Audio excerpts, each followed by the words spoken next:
السلام عليكم ورحمة الله تعالى وبركاته.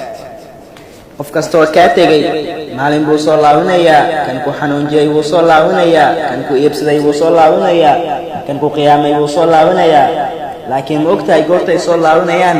waxay soo laabanayaan markay la kulmaan ashkaas qaayiniin ah, waxay soo laabanayaan markaad joojiso ka fikirkooda, waxay soo laabanayaan markay dhaawacyadii ku geysteen ka bogsado, waxay soo laabanayaan markay la kulmaan dad ayaga oo kale oo qaayiniin ah, waxay soo laabanayaan markay wixii aad aragtay ay arkaan, waxay soo laabanayaan markay dhibaato ay arkaan, waxay soo laabanayaan markay murugo dareemaan, waxay soo laabanayaan markay cariiri dareemaan, waxay soo laabanayaan markay dhibaato walba ay la kulmaan.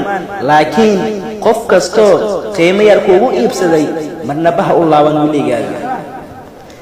naxariis iyo nabadgelyo xagga alle ka ahaatee dushiina ha ahaato walaalayaal. wassalaamu calaykum waraxmatullaahi tacaala wabarakaatu.